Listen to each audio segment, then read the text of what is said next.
네, 반갑습니다. 마르스 김동석의 리얼 주식입니다. 오늘 마르스 김동석의 리얼 주식은 1700조 메타버스 잭팟입니다.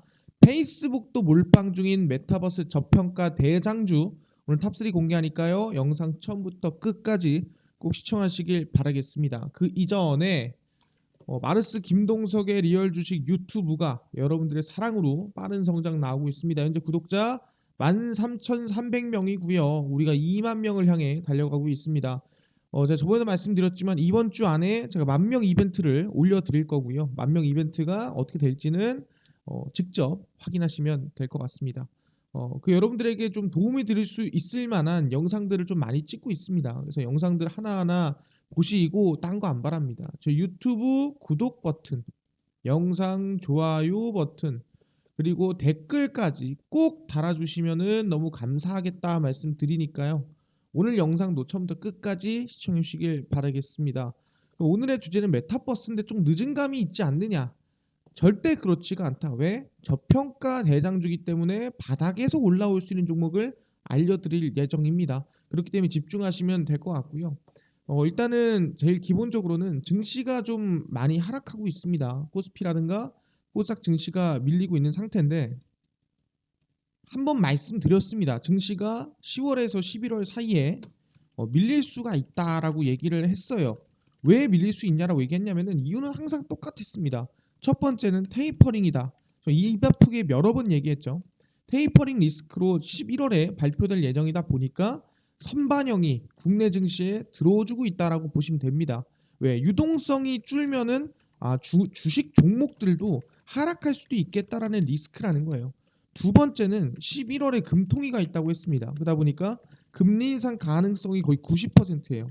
그래서 대한민국 내에서 미리 금리 인상 할 수 있으니까 거기에 대한 선반영 또한 증시에 영향을 줄 수도 있다라고 말씀드렸고, 거기에 더불어서 보자면 세 번째가 바로 3분기 실적 발표입니다. 그러니까 항상 실적이라는 거는 발표되기 전에 좋겠다 또는 안 좋겠다라고 생각을 합니다. 이게 뭔 소리냐면 선반영된다라는 거예요. 그럼 마찬가지로 실적이 좋든 안 좋든 대부분이 좋게 나왔죠. 실적이 좋게 나왔다라는 거는 주가를 상승시키는 요인이 아니라 이미 컨센서스라고 하죠. 예측이 됐었기 때문에 실적이 좋게 발표가 나면은 좀 밀리거나 좀 하락하는 경우가 있습니다. 그렇기 때문에 오히려 3분기 실적 발표 시즌에 그 다음에 금리 인상 가능성에 테이퍼링 가능성까지 엮이다 보니까 국내 증시는 항상 언제까지 11월 중순까지는 횡보를 하거나 아니면은 최근 저점까지 밀릴 수 있다라고 얘기를 했습니다. 그렇기 때문에 지금 구간에서는 오히려 그냥 이 저점 라인대를 저점이라 보고 밀릴 때 조금씩 담아가는 전략도 나쁘지가 않다라고 생각하고요.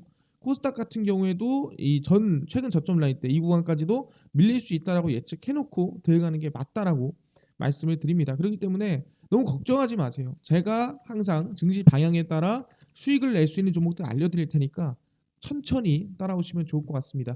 그럼 오늘은 바로 아까 말씀드린 대로 메타버스에 관련해서 좀 설명을 드리려고 합니다. 최근에 메타버스 관련주가 많이 올라갔죠. 근데 메타버스는 잠깐 일주일, 한 달, 두 달 올라갈 게 아닙니다. 메타버스는 포스트 코로나를 어떻게 보면은 주도할 그러한 산업 중 하나다. 정말 전 세계를 바꿔놓을 산업 중 하나이기 때문에 1년, 10년, 100년도 갈 수 있는 산업이에요. 그렇기 때문에 어떤 종목이 저평가 종목인지 알아가시면 될 것 같습니다. 일단 최근에 메타버스가 이슈가 된 이유가 뭐냐 한다면은 가장 큰 게 제 생각에는 페이스북이에요. 페이스북이 거의 메타버스의 몰빵을 발표를 하면서 사명까지도 변경을 하겠다. 그래서 아마 호라이즌이 되지 않을까 생각하는 건데 페이스북이 거의 메타버스에 최근 들어 미쳐 있다라고 보시면 됩니다. 소셜미디어 페이스북이 사명을 바꿀 계획이고요. 새 이름에는 최근 메타버스 구축에 주력하고 있다는 점이 반영이 될 것 같다. 그래서 호라이즌이 된다라는 건데 보시면 더버지는 페이스북 최고 경영자 마크 저커버그가 오는 28일 10월 28일에 커넥트 컨퍼런스라고 해서 페이스북이 어떻게 보면은 연내 행사라고 보시면 될 것 같습니다. 그래서 이번 사명 변경을 통해서 페이스북뿐 아니라 인스타그램, 왓츠앱, 오큘러스가 VR 기기를 만드는 회사를 보시면 될 것 같고 이 브랜드를 하나로 재배치한다라고 생각하시면 됩니다. 이미 페이스북은 과거에 오큘러스라고 해가지고 VR 기기를 제작한 적이 있었고 거기에 대해서 지금 전 세계적으로 봤을 때 거의 1위라고 보시면 될 것 같습니다. 2015년 구글은 알파벳이라는 지주회사로 재편됐는데 구글이 단순한 검색 엔진이 아니라 자율주행 자동차나 건강 관련 기술이나 여러 가지를 만들게 됐다라는 거고 페이스북도 그냥 SNS가 아니라 이제는 메타버스 플러스에서 정말 더 큰 폭으로 더 큰 의미를 두는 회사로 바꾸겠다라고 얘기를 한다라는 거죠. 그래서 왜 호라이즌이냐라고 물어보신 분들이 있는데 페이스북이 지난 몇 년간 개발해온 VR 버전 이름인 호라이즌이 될 수도 있다라는 거예요. 계속해서 나와주고 있었다라는 거죠. 갑자기 이름이 너 호라이즌이야 이게 아니라 원래부터 나오던 이름이었다. 그래서 메타버스에 큰 초점을 두고 메타버스에 집중하고 있는 게 현재 페이스북이다 말씀드리고 사실상 지금 메타버스 시장 규모는 1,700조입니다. 왜 1,700조나 되나라고 모르시는 분들도 있어요. 근데 그 이유는 단 한 가지입니다. 내 인생이 그 가상 공간으로 들어간다고 생각하시면 됩니다. 그러니까 내 인생이 지금 의사고 내가 지금 뭐 다른 일을 하고 있다 하더라도 그 가상 공간 안에서는 다른 인생을 살 수 있는 거예요. 그 안에서 연예인이 될 수도 있는 거고요. 그 안에서 내가 프로게이머가 될 수 있는 거고 완전 다른 거예요. 그리고 지금의 내 지금 일상에 있는 가치와 이 우유의 가치와 거기 메타버스 안에 있는 우유의 가치는 또 다르다라는 거예요.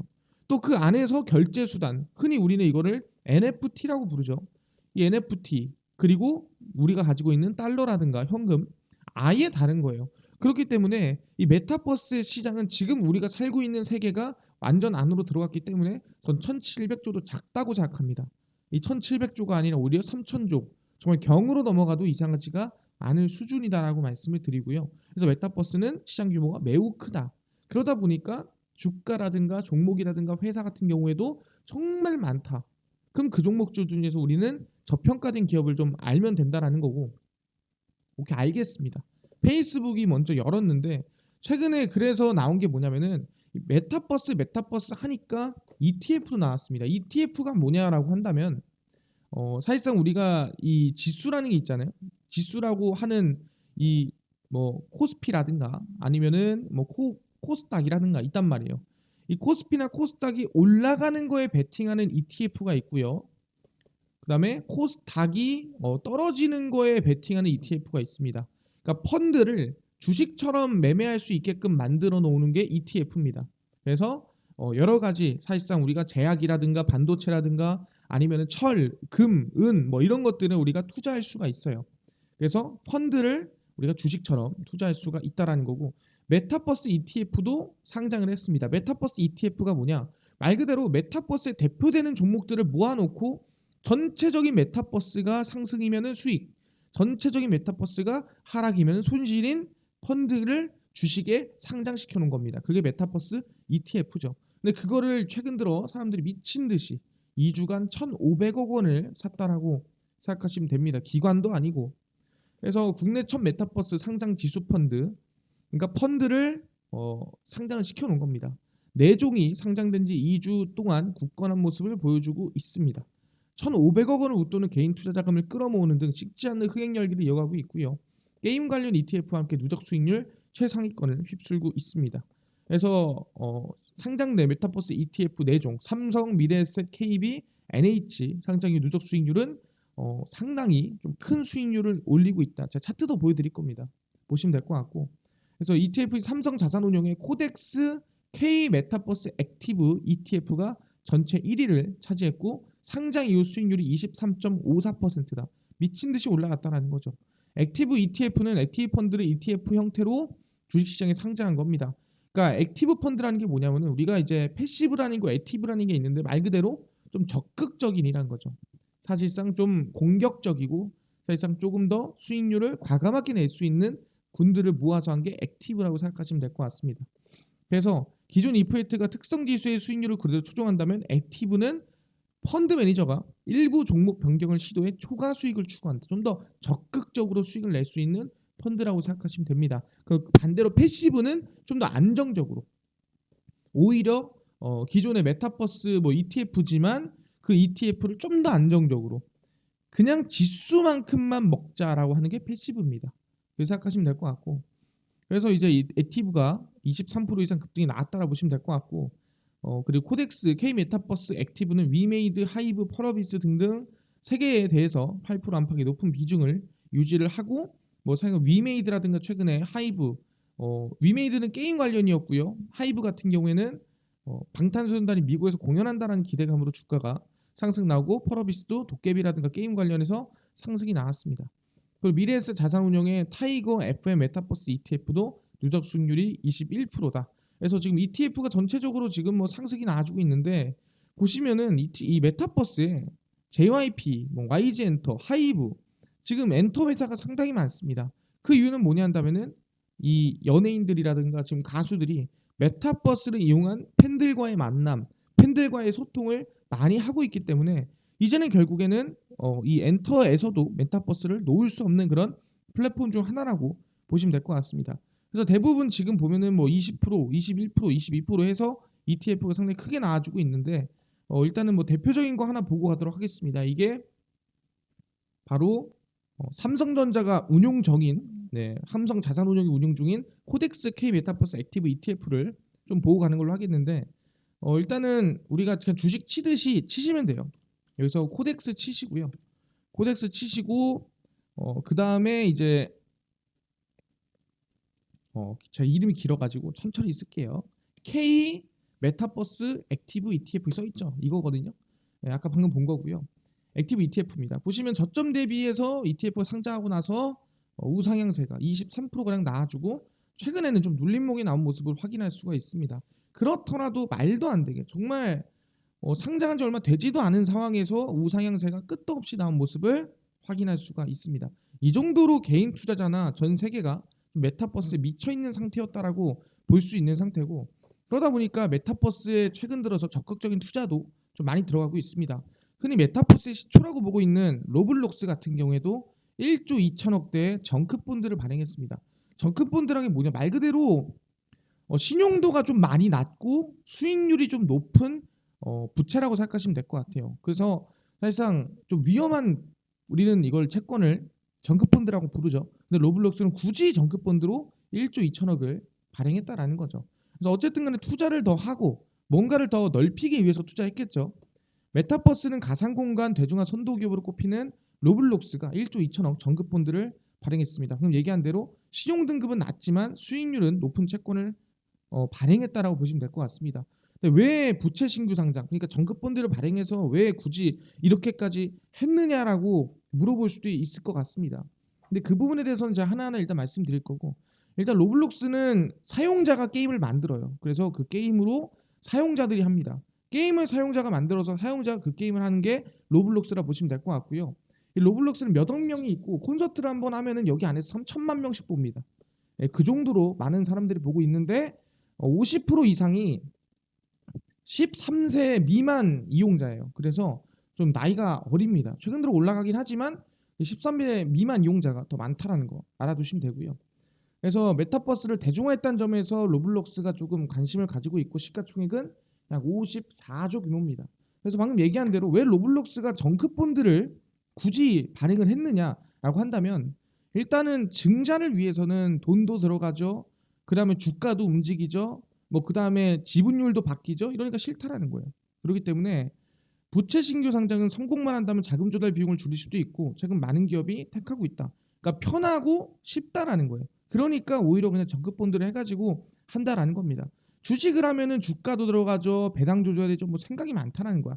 차라리 이거 수익률 좀 더 주고 이렇게 하자라고 얘기를 한 겁니다. 그래서 대부분의 기업들이 좀 정크본드를 발행을 해서 하는 경우가 많다. 왜? 아무리 그렇다 해서 로블록스가 파산하진 않을 거 아니야. 그러니까 그냥 사람들이 투자를 하는 거예요. 뭐 진짜로 만약에 망할 것 같아. 예를 들어서 최근 들어가지고 뭐 에버그란데라든가 이런 기업들이면은 정크본드 안 사겠죠.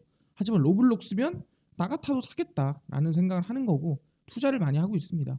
그래서 뭐 로블록스 투자하겠지만 대한민국의 대표적인 메타버스 기업이죠. 바로 제페토입니다. 네이버 제트고요. 이 네이버와 손정희가 또 손을 잡아서 2천억 투자 유치를 받았습니다. 뭐 1조, 2조 수준이 아니라 2천억이라 작아 보이지만 손을 잡았다는 게 상당히 중요하다는 거예요. 네이버가 일본 최대 정보기술 기업 소프트뱅크와 손을 잡고 메타버스 사업을 확장합니다. 페이스북, 구글, 로블록스, IT 기업이 경쟁을 벌이는 각 축장에서 한국과 일본이 좀 손을 잡았다라는 게 좀 중요한 부분이고요. 제페토를 운영하죠. 네이버 Z가. 그래서 네이버 Z가 약 2천억 원의 투자 유치를 들어간 막바지 협상에 들어갔다라고 보시면 됩니다. 지금 보시면은 글로벌 메타버스 시장 규모가 지금 1조 5,429억 달러입니다.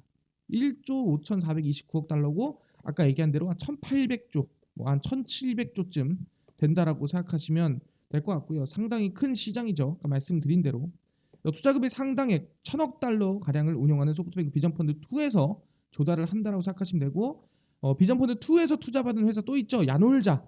네, 비전펀드 2에서 투자를 받았습니다. 근데 보통 이렇게 투자를 받는 경우는 어떻게 생각하냐? 상장을 준비하는 기업들이 보통 이렇게 투자를 받습니다. 그래서 네이버 Z 안에 있는 제페토가 잘하면 상장할 수도 있겠다. 저는 그 생각합니다. 어디에? 해외 시장에. 국내 시장이 아니라 미국이라든가 아니면은 뭐 나스닥 뉴욕 증시 어디든 노릴 수도 있겠다. 왜냐하면 손정희는 절대로 손해 볼 짓은 안 하거든요. 근데 아무리 이 사업을 넓힌다 한들 국내에서 소위 2천억을 다시 이걸 수익으로 4천억, 6천억 번다? 왜냐면 쿠팡으로 또 많이 벌었거든요. 그리고 마찬가지로 야놀자에서도 2조를 투자했잖아요. 2조를 투자했는데 이 야놀자 2조를 벌려면은 미국으로 가야 돼요. 마찬가지 네이버 Z 2천억 투자했는데 이게 뭐 국내에서 돌린다고 돈이 될까? 아무도 모르는 거예요. 그렇기 때문에 미국으로 상장할 수도 있다라는 거예요. 왜 옛날에 그런 말이 많았거든요. 네이버 웹툰이라든가 네이버의 자회사를 이제는 미국 상장으로 돌릴 가능성이 높다라는 겁니다. 왜냐면은 미국이랑 지금 대비되는 기업이 어디냐면 카카오거든요. 이 카카오는 미국 상장 하나요? 절대 안 하죠. 다 국내 상장. 카카오 뱅크, 카카오 페이, 카카오 엔터, 뭐 카카오 모빌리티, 뭐 다 카카오는 지금 국내 상장 돌리고 있단 말이에요. 그러다 보니까 네이버가 카카오를 진두를 수 있는 방법은 딱 하나. 미국 상장밖에 없다. 그래서 미국 상장을 노리고 투자를 받은 걸 수도 있어요. 그래서 앞으로 2천억이 아니라 오히려 상장 준비한다면 이게 1조가 될 수도 있고 2조를 더 받을 수도 있다라고 생각하시면 됩니다. 그래서 투자 여부는 아직 확인해 줄 수 없지만 투자를 한다면 개인적으로는 진짜로 해외 상장을 노려볼 수 있는 겁니다. 그래서 소프트뱅크 투자로 제페토는 글로벌 메타버스 플랫폼 경쟁에 본격적으로 뛰어들게 되고 제페토는 해외 이용자가 90%를 넘지만 이 중 중국 이용자가 70%라 좀 애매하지만 이제 미국으로 넘어갈 수 있지 않겠느냐라는 얘기를 한다라는 거죠. 아까 얘기한 대로 메타버스의 시장 규모는 약 1,700조입니다. 글로벌 메타버스 플랫폼 경쟁이 매우 치열해지고 있다. 아까 얘기했죠. 페이스북도 열심히 투자하고 있고요. 로블록스도 투자하고 있고 포트나이트도 투자하고 메타버스가 정말 블루오션이라는 거 알고 정말 각각의 공룡 같은 기업들이 투자를 열심히 하고 있습니다. 근데 왜 굳이 소프트뱅크냐? 뭐 저랑 의견이 좀 다를 수 있습니다. 중국 이용자 70%에 달할 정도로 중국의 플랫폼 의존도가 높기 때문에 이제는 다른 나라로 미국이나 유럽으로 넘어가야 된다라는 거예요. 그렇기 때문에 그 날아가기 전에 먼저 우리가 좀 몸집을 키울 곳이 일본이다. 그래서 일본 가서 일단 키워놓고 왜냐면 네이버는 라인이라는 회사 있잖아요. 라인이 거의 일본을 씹어 먹었거든요. 그러니까 이 라인을 이용해서 일본을 먼저 씹어 먹고 그 다음에 뭐 미국, 유럽 나아가는 게 어땠느냐라는 얘기를 하는 거죠. 뭐 한 방에 페이스북, 로블록스를 잡으러 갈 수는 없으니까 한번 천천히 따라가 보자는 거죠. 왜냐면 얘네 모회사 네이버랑 로블록스랑 시가총액이 비슷해요. 근데 네이버 Z가 못 따라잡겠죠. 그러니까 천천히 가야 된다라고 생각하시면 될 것 같습니다. 그러다 보니까 지금 몸집을 천천히 키워나가고 있다라는 거고 아까 제가 얘기했던 상장도 저는 가능성이 있다라고 보고 있습니다. 오케이 알겠습니다. 그뿐만 아니라 아까 엔터에서도 열심히 메타버스에 투자하고 있다라 말씀드렸죠. 하이브 두나무 BTS 굿즈 NFT로 발행한다라는 건데 이 NFT가 뭐냐 궁금하신 분들이 있습니다. 이게 뭐냐면은 우리가 이제 메타버스라는 가상 세계에서 뭔가 물건을 주고 받을 거 아니야. 예를 들어서 물건을 뭐 물건이든 뭐든 주고 받는데 이 주고 받을 때 이거를 무한 복제를 한다거나 이거를 함부로 만든다거나 안에서 그럼 가치라는 게 없어지잖아요. 그러니까 메타버스에서는 지금 우리가 보는 가치와 메타버스 안에 있는 가치는 비슷하거나 여기서도 높아야 돼요. 그러니까 메타버스에서는 물건들이 함부로 복제되거나 함부로 만들어지면 안 된다라는 거야. 그러다 보니까 NFT 대체 불가능 토큰으로 발행을 하는 겁니다. 그 안에 있는 것들을. 그러면은 이것들을 고유의 값을 갖게 되고 고유의 값을 갖게 된 것들은 복제를 한다든가 새로 만들거나 불가능해요. 그래서 NFT가 사실상 가상 공간이라든가 온라인 세계에서는 매우 중요한 기술력이다라고 생각하시면 됩니다. 그래서 NFT 시장에서 보면은 예술품이라든가 이런 것들이 거래가 되죠. 예술품 복제가 안 된다. 뭐 때문에? NFT 때문에 복제가 안 된다 생각하시면 돼요. 그러니까 예술품이 안에서 거래가 되는 겁니다. 생각보다 투명하니까. 블록체인 기반이기 때문에. 그래서 소속사인 하이브와 암호화폐 거래소 업비트 운용사인 두나무가 BTS의 굿즈를 NFT로 발행하기 위해 주식 맞교환을 추진을 합니다. 그래서 미국의 조인트 베처를 전립을 해서 NFT를 넘어 메타버스의 콘텐츠 사업까지 확대한다. 엔터 사업도 지금 메타버스로 넘어가고 있다라는 거예요. 그래서 NFT 사업 협력하는 방안을 검토 중이라는 거고, 아까 얘기한 대로 NFT를 접목해서 디지털 자산화, 그러니까 굿즈들을 디지털화를 만들어서 이거를 복제할 수 없게끔 만드는 기술력이 NFT고 메타버스 콘텐츠로 만들겠다라는 거예요. 그런 부분이라 보시면 될 것 같고요. 전 세계 팬을 보유한 BTS 콘텐츠 및 굿즈를 NFT로 발행할 경우 복제가 불가능하고 한정판 굿즈를 소유하는 효과를 발행하게 됩니다. 그래서 이 NFT 가격이 뭐 몇 조, 몇 억, 몇십억, 몇 천만 원, 그러니까 말도 안 되게 가격이 뛸 수가 있다라는 거예요. 특히 팬클럽 커뮤니티에서 NFT를 통한 소통으로 팬덤 문화를 주도할 수도 있겠다라고 해서 최근에는 좀 메타버스라든가 이런 것들을 이용해서 팬덤을 만드는 경우가 상당히 많습니다. 그래서 아까 메타버스 ETF에 하이브가 들어가 있죠. 얼마나 신경을 많이 쓰고 있는지 알 수 있을 겁니다. 그래서 하이브와 두나무는 메타버스 사업의 글로벌 성장성을 보고 만들었고 더 성장을 해 나갈 것이다 라는 얘기를 하고 있는 겁니다. 그 정도로 가치가 있다라는 거고, 특히 누가 삼성이나 애플도 지금 메타버스를 노린 VR 기기, AR 기기를 만들어내고 있죠. 그러니까 이거는 어쩔 수 없는 전 세계 흐름이라는 거예요. 이건 어쩔 수 없습니다. 그래서 애플의 증강현실, 가상현실 헤드셋이 내년 4분기에 생산에 돌입을 합니다. 이거는 팩트예요. 애플의 수익 다각화 전략의 일환이고, 뭐 헤드셋, 애플 워치, 뭐 애플 뭐 에어팟 그중 하나라고 보시면 됩니다. 그리고 삼성전자가 뭐 폴더블 폰이라는 폼팩터 형식의 혁신으로 돌파하는 동안에 애플은 AR, VR 시장을 진행을 하겠다라고 얘기를 한 거죠.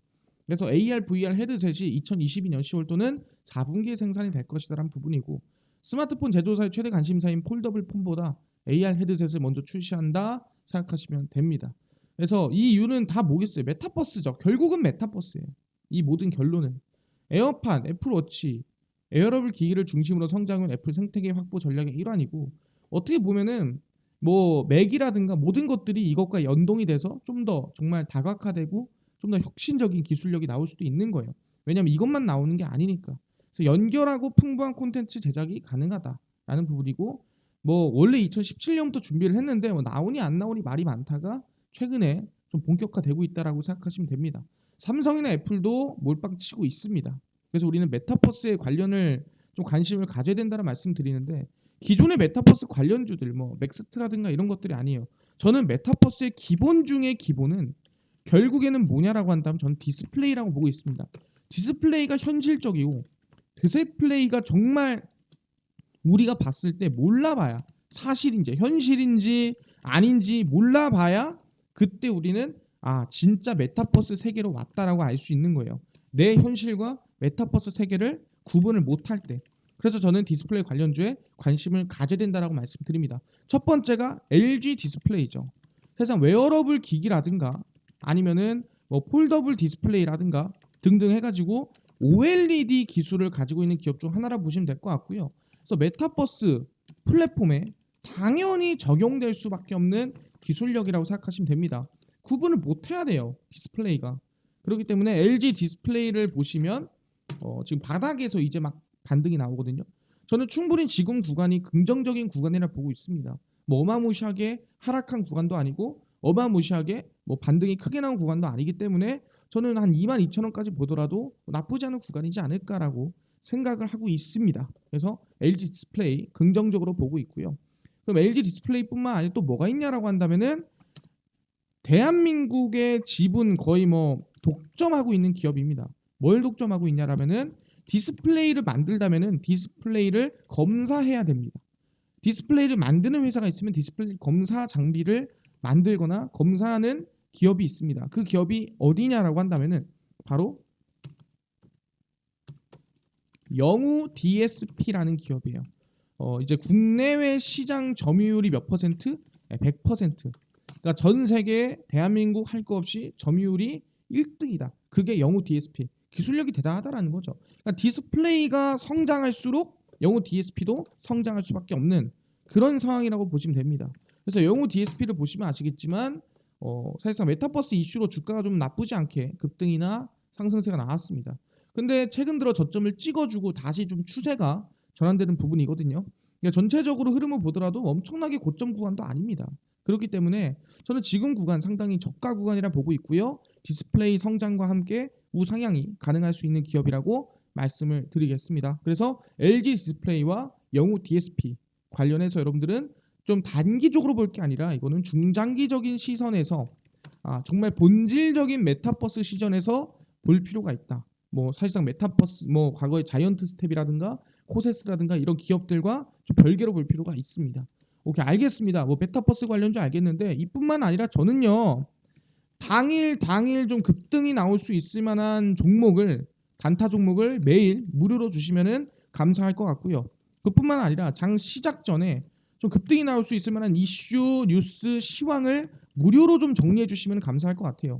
그뿐만 아니라 테마주라든가 매매법이라든가 또는 여러 가지 뭐 기법 같은 것들 무료로 좀 나눠줄 수 없나요? 라고 하시는 분들이 있어서 김동석 대표가 100% 무료로 나눠드리고 있습니다. 어디서? 바로 김동석의 리얼 주식 연구소라는 100% 무료 어플입니다. 각 스마트폰 안에 여러분들이 만약에 나는 아이폰을 쓴다, 애플이다. 그러면은 앱스토어에서 다운로드 가능하고요. 나는 구글 갤럭시를 씁니다. 안드로이드를 씁니다. 하신 분들은 구글 플레이 또는 플레이 스토어에서 다운로드가 가능합니다. 어플을 다운로드 받을 수 있는 어플이고요. 그 구글 플레이 스토어, 앱 스토어에 들어가신 다음에 김동석의 리얼 주식 연구소라고 검색을 하시면 됩니다. 그럼 김동석의 리얼 주식 연구소 검색하시면 이렇게 어플이 뜨게 됩니다. 그래서 이 김동석의 리얼 주식 연구소 어플 터치하고 들어가시면 100% 무료입니다. 무료로 설치 가능하니까 꼭 설치하셔라 말씀드리고요. 이 어플을 설치하고 나면은 어플 화면이 이렇게 뜨게 됩니다. 이게 바로 이제 김동석의 리얼 주식 연구소 어플이고요. 안에 뭐 당일 리얼 추천주가 있죠. 이게 당일 급등이 예상되는 종목을 무료로 알려드리고 있는 거고, 급비 분석이 시황입니다. 장 시작 전에 시황을 적어드리고 있고요. 급비 자료는 테마주라든가 강의라든가 무료로 다 알려드리고 있습니다. 그래서 보시면은 이미 10월 29일 추천주를 올려놨습니다. 어떤 종목이 상승이 나오고 우상향이 나올지에 대해서 미리 올려놨으니까 이 종목 들어와서 무료로 확인하시면 될 것 같고요. 9월 같은 경우에도 수익률이 나쁘지 않았어요. 10월도 올려드릴 거예요. 정리해서. 그래서 9월 보면은 43%, 15%, 65%, 12%, 19%, 28%, 13% 등등 해서 나쁘지 않은 상승이 나왔거든요. 그렇기 때문에 매일 이렇게 추천주 올려드리고 있어요. 29일, 28일, 27일, 26일 최근 올려드린 거 하나 보여드리면은 최근에 한국화본 당연히 5% 이상 상승 급등이 나와줬죠. 그래서 이렇게 매일매일 우상향 나올 수 있는 종목 올려드리고 있으니까 무료로 확인하시면 될 것 같고요. 그 옆에 급비 분석 들어가면은 장전 주요 이슈가 있습니다. 이게 뭐냐면은 장전 시황이에요. 시황을 제가 직접 정리해드리고요. 해외 증시부터 국내 이슈 전부 다 올려드립니다. 오늘 이것만 봤어도 파워넷이나 코인테크 충분히 가능했겠죠. 그래서 이 이슈만 봐도 다른 이슈 볼 필요가 없고요. 옆에 급비 자료에서는 이렇게 LFP 배터리 이미 장중에 다 올려드렸습니다. 원전 관련 이슈, 용어 알기, 기술적 분석, 테마주 다 무료로 자료가 되게 많아요. 옆에 2 넘어가도 있고요, 3 넘어가도 있고, 4 넘어가도 있고 다 있습니다. 다 무료거든요. 꼭 들어와서 무료로 다 알아가시면 좋을 것 같습니다. 그래서 김동석의 리얼 주식 연구소입니다. 100% 무료 어플이고요. 꼭 다운로드 받으셔라 말씀드리고, 이뿐만 아니라 저희 마르스 김동석의 리얼 주식 유튜브 여러분들의 사랑으로 커가고 있습니다. 구독자 2만 명을 향해 달려가고 있으니까요. 우리 10,000명 이벤트도 곧 할 거예요. 그러니까 10,000명 이벤트 기대해 주시고요. 우리 유튜브 구독 버튼, 영상 좋아요 버튼, 그리고 댓글까지 꼭 달아주시면은 너무 감사하겠습니다. 그러면 더 나은 영상으로 다음 영상에서 찾아뵙도록 하겠습니다. 감사합니다.